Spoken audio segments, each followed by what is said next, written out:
morning, and welcome to another episode of Unstoppable Overcomers. And I'm your host, Dorothy O'Dell, for this evening. I just want to give a huge thank you to our guest today. Her name is Jill Schultz, and welcome to the show, Jill. Thank you. How are you?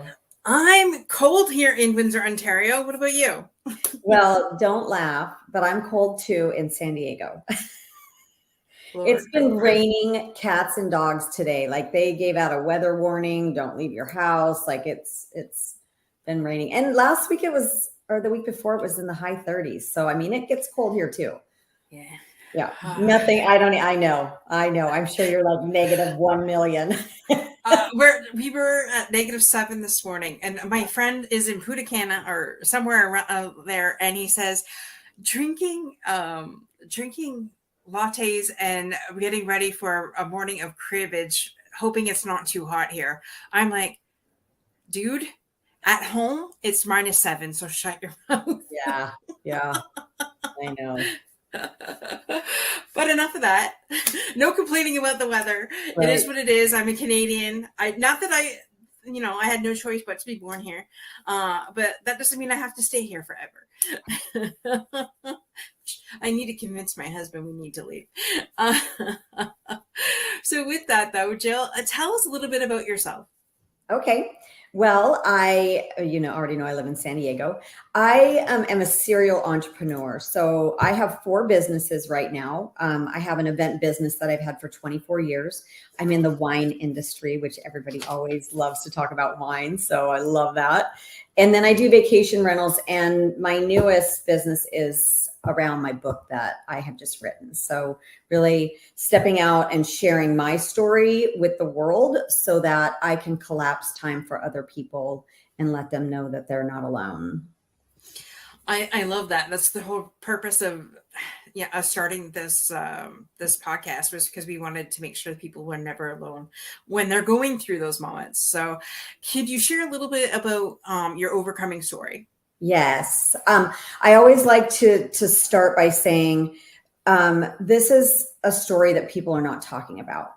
So if this is your story and you're hearing it and remembering for the first time, or you're being triggered to remember again, I have a lot of resources on my website. I always want people to be safe when we're having these conversations because it's a very triggering topic. And so thank you. You just put that up there, jilleschultz.com. There's a resources section, and then there's a section that says get help. And those are all anonymous. I believe they're all anonymous resources that you can reach out and talk to somebody. So I'm so grateful for the Me Too movement, because I feel like even though it's a tragic conversation to have, those brave people who started talking about the sexual harassment that that was happening to them paved a way for us to talk about this more easily today than ever before. And that's how my story started out. I started out being hurt when I was around 3 or 4 years old. I don't remember who did it. It doesn't matter. I have forgiven that person a long time ago. And, that's one of the main things when you're healing is to forgive whoever hurt you, not for them, but for you, because it helps you get along in the healing process. But where my story turns, and even though nobody's talking about this is way more common than you can even imagine. And so if you're finally, like, oh God, this is my story, I want you to know that I see you and I honor you, and you get to heal, you get to love yourself, and you get to forgive yourself. But when I was probably around 7 years old, I started innocently and curiously experimenting with other children because of what somebody taught me to do when I was little.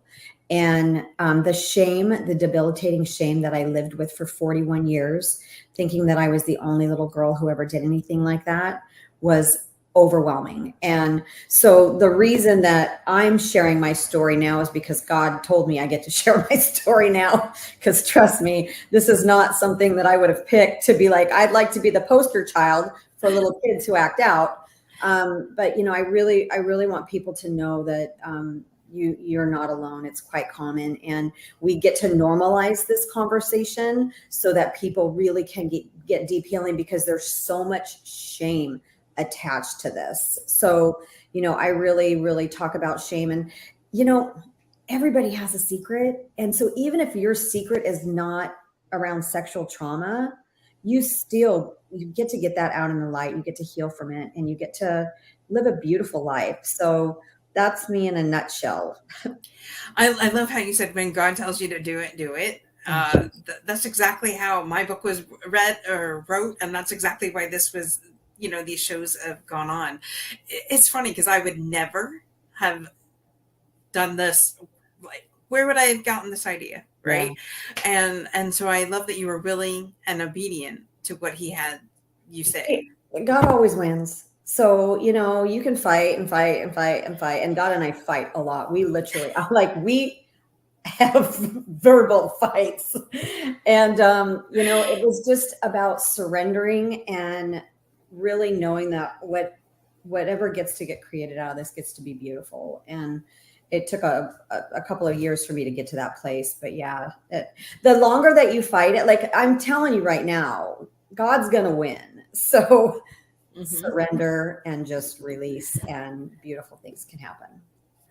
I'm writing that down actually, because it's funny because I've been having this back and forth conversation with God myself the last couple of weeks and saying, no, I don't want to do this. And then, just as a reminder, of course, God always wins. And of course, what he wants for us is always bigger and better than what we have, set it out in our minds to be, right? Yeah. And so I love that you said that, be an obedient, willing steward, to be able to share. And absolutely. Excuse me. And I'm sorry that happened to you, especially at such a young age. It's you're right. People don't talk about that because people don't want to talk about that. It's like, I've said before, we talk about things that are taboo because taboo just doesn't do. And it's a lot of people pass judgment and things like that, but people don't really have any clue. Unless you've experienced things like that, you really have no clue. Yeah. So, well, thank you for sharing that and getting, people to talk about that. And so what made you decide to be an entrepreneur? Oh, I had no choice in that one. I am a terrible employee. You tell me what to do, I will do the opposite. And I don't intentionally do it. It's just innately in my soul. So when I was in my 20s, I used to cocktail and bartend as I was putting myself through college. And I knew at a very young age that it was going to be a problem because I would just do the opposite. So I started my first business when I was 33 years old. And every day I wake up blissfully grateful that I get to be my own boss. I can't imagine sitting at a cubicle, and not if this is what you do and you love it, no judgment. For me, I can't imagine sitting in a cubicle. I usually sleep until about 8:30 every day. Can you imagine doing that with a corporate job? Like, you got to be in the office at 8, So I knew from a very young age that it was really not a choice. I needed to be self-employed. Yeah. It's funny that you said that because I'm, when God nudges you and gets you very uncomfortable and, the point where you're ready to explode and every little thing that is, it's just like digging because he's forcing you out of your comfort zone, right? You get that, what I'm talking about. Yes. That has been me for the last 2 years. I do work in a cubicle during the day, and it's just like, so I took this one test, and the one test said that is the one thing I should never have done. Definitely being an entrepreneur. And it's funny because I get what you're saying, because at such a young age, I've had multiple different businesses. So I get you. And in my book, I actually, wrote this one thing in there. I've always wanted to tell HR I have anal glaucoma. Okay. Just can't see my ass coming into work today. Now, I've never used that line. I have never used that line. But before I retire from corporate America, I will use it. And that'll probably be the day that I get fired. That is hysterical. I have never heard that term before. I love Really? it. Yes. I don't know. My mom actually gave that to me years ago. So shout out to my mom. Her name's Dorothy too. And Dorothy Squared. Dorothy Squared, yes. And so it's just comical. And you know, and people that have actually bought the book, and no one has said anything to me about that. What's the name of your book?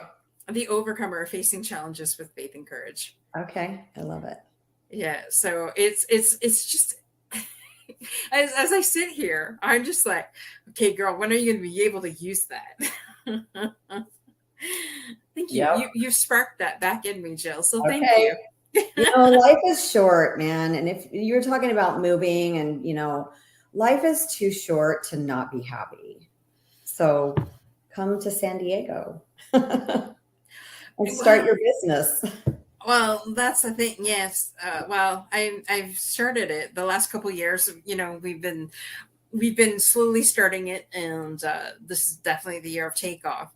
And I need to retire myself and my husband from corporate America and be vagabonds, I guess. I don't know.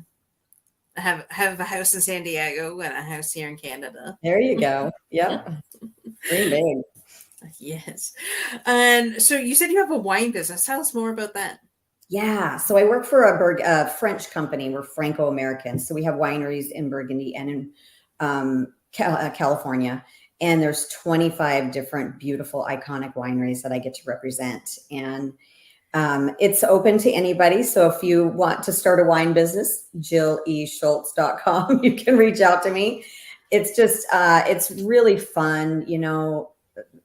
Wine is sexy. So everybody wants to talk about wine when you tell them that you have a wine business. I used to sell Mary Kay. I got quite the opposite reaction. So I'm glad that I'm in a space where people like to have those conversations because it's so fun. And my wines, they're miraculous. They're so beautiful. Like the collection is really, truly an incredible collection. So I'm glad that I have a beautiful product that I get to work with too. Right. Yeah. It's always important doing stuff that you love. Because if you don't do what you love, then, you learn to resent it for sure. Yeah. And so it says here, so what is your book about? My book is Liberated, Releasing the Dark Cloud of Shame. Oh, you can't see it with the, and it's my story of overcoming the shame that I lived with for 41 years, being, a child that acted out like that. So it's actually a compilation of stories. I wrote 2 chapters in it, and then the other chapters God beautifully curated, and it's other people who either had similar stories to mine, or there's stories of healing, people that were hurt by other people, and the how they did step out and forgive. My therapist wrote a chapter in the book talking about how to talk to children so that they're not targets, or if your child is hurt, what to do to get them help. And then the last half of the book, I hope, is more inspirational for people. It's really stories of people who have gone through a lot of trauma and have come out on the other side and just manifested beautiful lives for themselves. So when people pick up the book, I tell them each chapter is not based on the other. And it is a very hard read. Like, it is down and dirty. And so if you're reading one of the chapters and it's too much for you, put it down, read a different chapter, go to the end of the book. I never want anybody to be in a place of trauma when they're reading this, but it was 100% God. It's so funny too, because I've been getting some statistics on the book, and we are a best-selling author in 6 different categories. Wow. And I look at this book, and I was talking to my dad, and I'm like, I'm so removed from the book. Like, I really feel like I have no attachment to it. And my dad said, honey, that's because you didn't write the book. God did. And I was like, totally. Shout out to dads. Aren't they amazing? My dad, both my parents are miraculous people. Yeah. I love that. Yes. So then And motivational speakers, so are you speaking about the same topics or? That's what I'm looking to do. Yeah, I'm really manifesting that right now, getting on stages. And I want to inspire people. I want people to know that even if you've had it hard at the beginning of your life, you can come out on the other side and have a beautiful, beautiful life. So that's the next chapter. Perfect. It's funny because we all say like life is like a book. What is the next chapter going to be, right? Yeah. And anybody that's out there that has never written your own book, what are you waiting for? Because, like I said, everybody has a story, Yeah. and your story is just waiting to be heard by somebody. Yeah. So Somebody's going to resonate with it, and your story could save somebody's life. absolutely. Yeah. Absolutely. That's the one thing that I've learned in sharing with different people. Like I do a lot with veterans. And so on a Friday, there was this one particular veteran that was just really struggling. He had just lost his 10-year-old son to cancer. Mhm. And he was just like, please, somebody tell me that they can relate, because I feel like I'm by myself. There's no hope in this situation. And I just want to find my purpose again. Yeah. And I got chills and I took a gulp, and then I'm like, well, I sat beside my dad for 9 days and watching him die of cancer. So I totally get where you're coming from. It wasn't a child, and Yeah. I'm by no means taking that away from him. Yeah. I said, but I can relate on so many levels. So, and by the end of that conversation, it's just like, and he said, I have no more family left, and it's just me and my dog. I said, well, no, you don't, because the people on this call are your family. I Yeah. said, I don't know about them. I said, mine's kind of messed up. So, but you're more than welcome to come join us. I don't know. And I just said that jokingly, like my kind of normal. I don't know what is even normal nowadays. Like, I don't even know. Yeah, I don't know. I certainly can't answer that question because I'm far from normal. But that is the new normal. Yeah. So we think outside the box and things like that. So absolutely. Yeah. And so if somebody's out there right now going through the same thing that you have gone through, what would your number one piece of advice be to them? I'm so glad you asked that. For God, you need to talk about it. Like, you get to get your story out of you. And I remember the first time that I went to therapy, I was 33 years old. I started my business and went to therapy in the same year. And I remember getting to the office and walking in the office. And for those of you who are listening right now, if this is your story, I know that you just have this knot in your stomach and it is overwhelming. And I felt that. And I'm like, how can I go in and tell this person what I had done?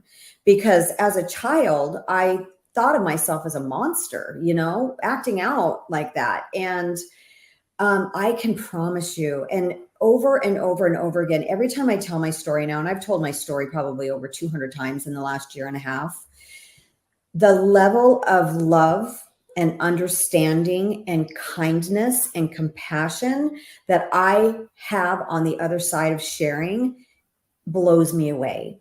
So you get to talk about this. Shame cannot live in the light. And so you get to start talking about it, and you get to get support, you get to get help, and you get to just getting it out of your body is the first thing, I would say, the biggest piece of advice. So find somebody that you trust. If you can find a therapist that you can talk to, call one of these resources on my website. Just find somebody that you can talk to. And maybe to start out, maybe it's writing it in a journal. Maybe you're looking in the mirror and saying it to yourself, like just anything to start the process of getting it out of your body. Mm-hmm. I love that. I wrote that down. Shame can't live in the light. Yeah. And just shed your shame, baby. Shed your shame. Exactly. And and then we tend to hide. Like when we feel shame and when we feel anxiety and depression and things like that, we hide. So I love that you said that. Bring it out, talk to somebody that you trust first. Right. And then get the help that you need to heal from carrying all that shame, guilt, and whatever for those years. And there's no shame getting help at 30. I think you said 35. I was 33 the first time I went to therapy, and then I was healed. I was fixed. And then I went back at 41 because I was still suffering from bulimia. I was still had an eating disorder at 41 years old. And I'm like, you have got to get this. And this is all related to the sexual trauma. It's one of the side effects of sexual trauma. I'm like, you've got to get a handle on this. So I have had 3 therapists. And because every time I'm like, I'm fixed. And then it's like, oh God, there's that other onion, the other layer of that onion, Yeah. But yeah, there's never any shame. I mean, if you're 60, 50, 75, whatever age you are, it's never too old to start healing. Because I lived in so much pain for so long, and you don't have to live like that. Everybody gets to live a beautiful life. Like, that's our birthright. We get to live a beautiful life. Absolutely. And it's there is no shame in getting the help needed.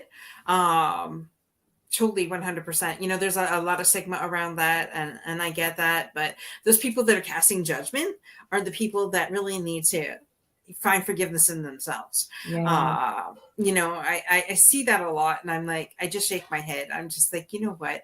If you've never been through any kind of trauma, you have no idea. And good for them, but for people that have gone through things, there's no shame in that. And you have to get to the point where you decide to not live in victim anymore. There's so many people out there pointing their finger at somebody else. There's 3 fingers pointing back at you when you are blaming somebody else for what's going on. And that's why earlier we talked about forgiving. You have to forgive that person first, and then you get to acknowledge that it happened to you, and you get to move on. You don't get to continue to blame other people because we have a choice every single day. We get to choose what our life looks like every single day. I don't care what your situation is. You get to wake up and you get to decide, today is going to be a better day for me. I'm going to own this, and I'm going to heal from it. I'm going to learn from it, and I'm going to help other people, or whatever your situation is. But you have the ability to make that decision every single day. Absolutely. And forgiving yourself is the number one thing. Forgiving other people, number one, but forgiving yourself. And like you said, forgiving yourself is one of the hardest things to do. And I get that. There's so many things that, we all do stupid stuff when we're younger, or put up with stuff that we're like, damn, why did we do that? Like, why did we put up with, I'm just thinking of like being in an abusive relationship for so long. And then you're like, well, why? You finally leave. And then you're like, well, why did I stay for so long? Right. Yeah. But it doesn't matter why you did. The thing of it is you got the help. You got the help that you needed. And it's time to forgive yourself and move on from any of those situations. Yeah. Yeah. It took me a long time to realize that I was a little girl. When I, as a little girl experimenting with other children, I saw myself as an adult. And it was the second time that I went to therapy when I was dealing with my eating disorder. That was the first time I ever had any relief around how I felt about myself, because I had the therapist say to me, he's like, who do you know that's 12 years old? And I thought of my niece, and he's like, do you think your niece reasons like an adult? Do you think she acts like an adult? Do you think she can, rationalize like an adult? And it was the first time that I was like, oh my God, I was a little girl. And it was the first time I ever felt any sort of relief around all that shame. And I'm 41 years old when this is happening. I've lived with this for how many years? I don't do math. 12 to 41. You do the math. But to live with that debilitating shame for so long, it was like this. And my book is called Releasing the Dark Cloud of Shame. So it's like this. I had this shame cloud that followed me around everywhere I went. I would go to sleep, it would be there. I'd wake up, it was there. It was just looming. And I like to call it like Pigpen, where he's got the dust all around him. That's what it was like. It was just this oppressive shame cloud. And, when he said that to me, that's when the first little crack of light came through that cloud. It was like, oh my God, I was a little girl. Yeah. And you said so much there. You're right. Like, who in their right mind at such a young age, like, you would never put that kid in prisons. So, but you're putting yourself in that self in exiled prison, Yeah. with no parole, basically, right?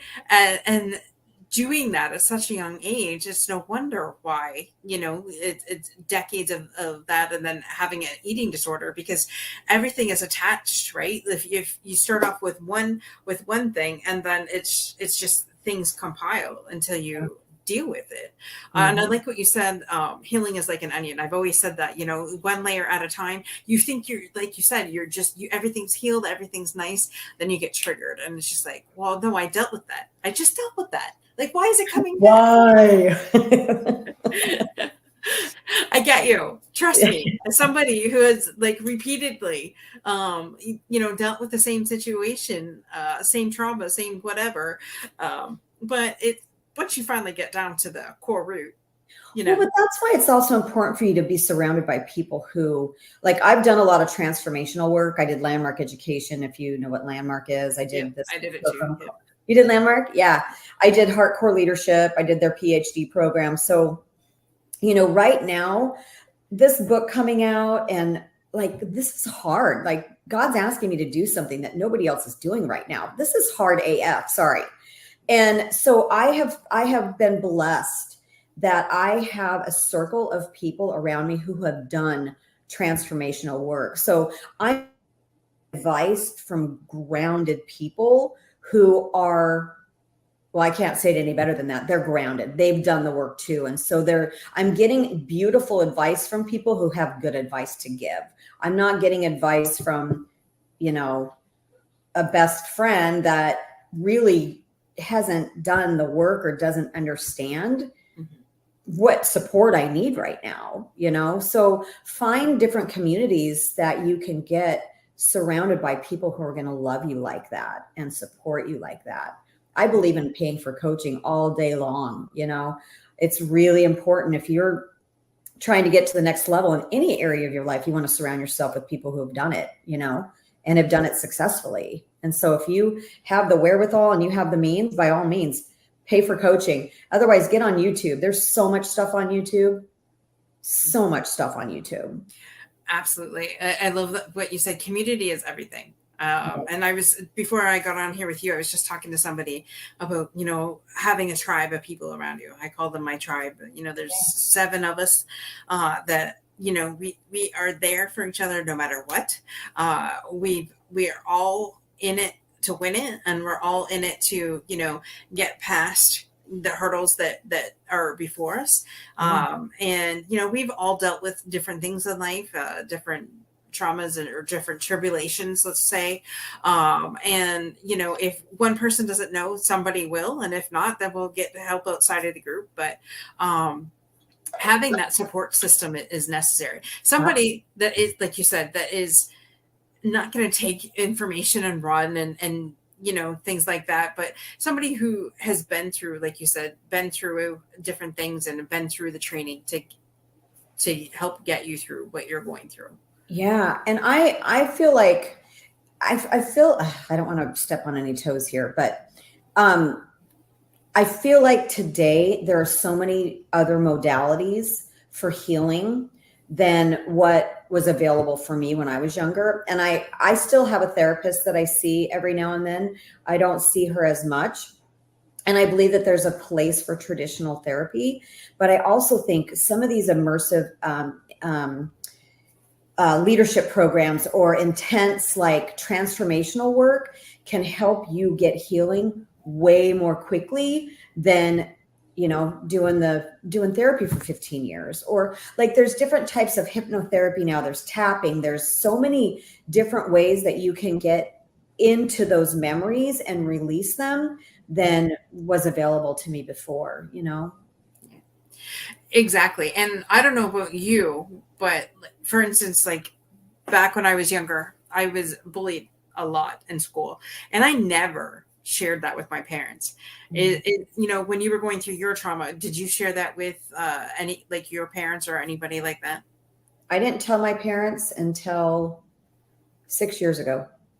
I'm 56, so I was 50. Yep. And that seems to be like a common trend among kids that are, have some kind of trauma. But what I can honestly say is by sharing, because our parents have no idea. I don't know about you, but I was the queen at masking my emotions and masking everything. And Absolutely. they had no idea. Oh, I come home grumpy. Oh, she's just having, she's just having a moment.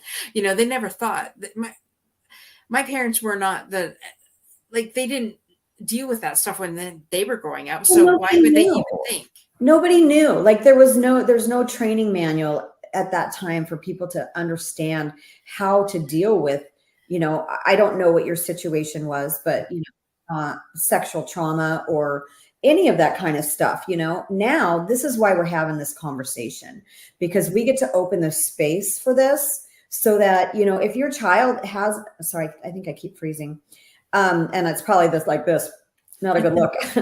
If your child is suffering from any of the, I don't want to say symptoms, but any of the after effects of trauma, and some of those are self-harming. So if your child is cutting, eating disorders, if your child knows too much about sex at a very, very young age,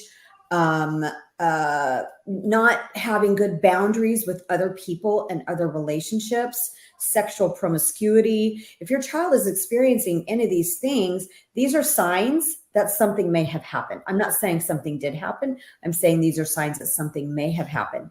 And the more that we're armed with knowing these things, now we can have these conversations. But nobody was talking about this 45 years ago. Nobody was having these conversations. No, exactly.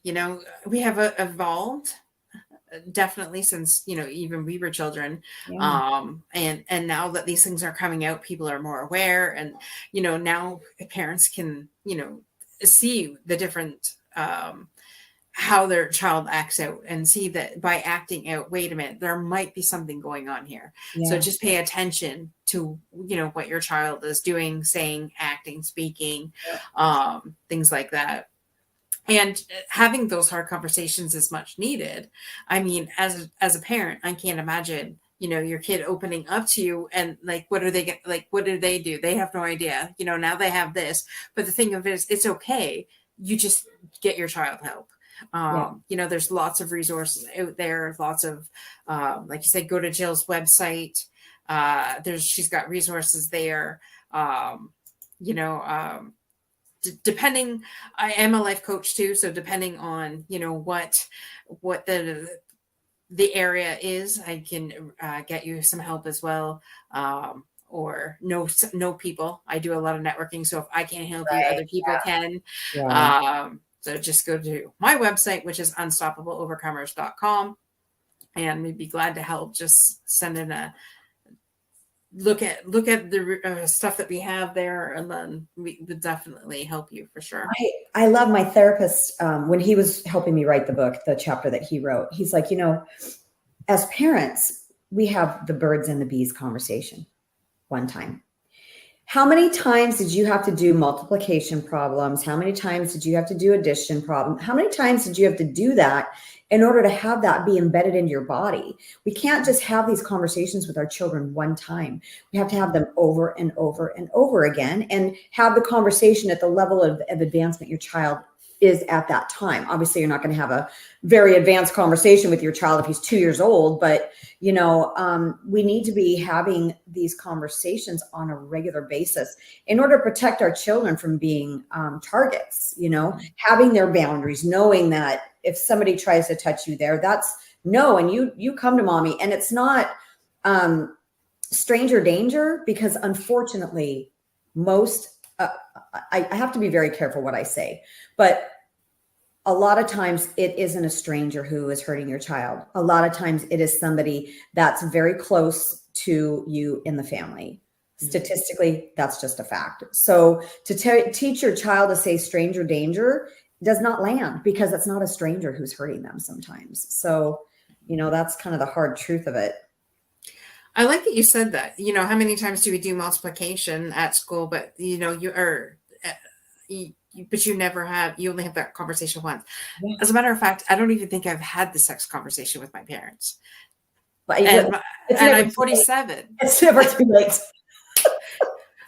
It's funny because as females we tend to get different things than guys do. Our period. Let's just put it out there. We'll call it what it is. I got it at my grandparents. I was at my grandparents, and I just asked to go home. And so my parents and my grandparents are like an hour away from each other, and I gets home, my mom goes, well, what's the problem? So I tell her, and I'm like, I don't know what happened. This started happening. And she's just like, oh. And my mom's mom said, you didn't have the conversation with her? Oh my God, seriously? Terrified. I was terrified, and I have no children. So, I mean, and I have a stepson, but that's my husband's job to talk to him about sex and all that stuff. Right. I don't have kids either. I'm just like, that's your job. Yeah. And so I'm finding myself, okay, well, let's just say I helped raise my nephews. Well, the one for sure. So I'm good. They're 20 some odd years old. He's grown up. He's gone. He's married. Now I don't have to worry. You think he knows? You don't think now's appropriate for you to, hey. No, I'm good. I'm good. I don't need that worry. My children, it's funny because I did want children, it just never happened. And now I'm thinking that people that I help are like my children. So, the veteran community, it's just like, I'm like the mom bear, how dare somebody do that to you? Let me get at them. No. So I don't think you need to have children to have that parental, wanting to have that parental guidance with somebody else. But anyways. Yeah. All right. So now we'll go to the fundamental section of the show. We'll have some fun with that. Kimberly, unfortunately, is not feeling well tonight, so she cannot join us. But she normally does this section of the show. So the fundamental. So it's capital FUN/duh, like hello, duh, and then mentals. And so what are the 3 things, Jill, that if you were to leave the planet Earth tomorrow that you would want people to remember you by? Okay. Well, we talked about a couple of them here, but one of them, my favorite saying is by Neil Donald Walsh, and it's life happens outside your comfort zone. Look at the hardest thing in your life right now and face it. And, that's what I had to do to get to the healing that I was able to get to. That was that cloud that was over my head all the time, was just that shame. And if you can look at that one thing that is just looming over you and you can clean that up, life gets so fun. Like, can you imagine cleaning up a thing that has just been holding you back forever and ever and ever, and all of a sudden it's gone? It's like, now what do I do with myself? Now I have this blank canvas that I get to create my life from because I don't have this looming shame over me anymore. So that would definitely be one of them. I love that saying. I love that. All right. So what's number 2? Number 2 is what we talked about, that you get to talk about this. You get to talk about it, and shame cannot live in the light. So finding somebody that you can trust and know that they have your heart in their hand, it's so important. And whatever you've made up about what it's going to look like on the other side of telling somebody is a lie. A lie.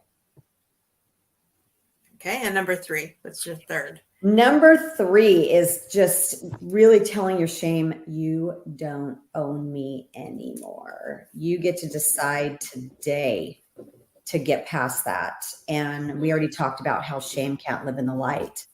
And it's so true. And so I just hope those things for everyone that's listening right now, because that really is the formula to getting to the place where you get to create a beautiful life. I love every morning I wake up and I have this little dance that God and I do. It's our little morning meditation that I get to do. And I'll wake up and I will immediately listen to something on manifesting or how to have a beautiful day or things like that. And then I get really quiet and I meditate for about 5 minutes and I just say, okay, what do I get to do today to push this forward? Because I mean, this book has been challenging. You know, there's been a lot of hiccups. And like I told you earlier, the last thing I would have chosen would be the poster child for this topic.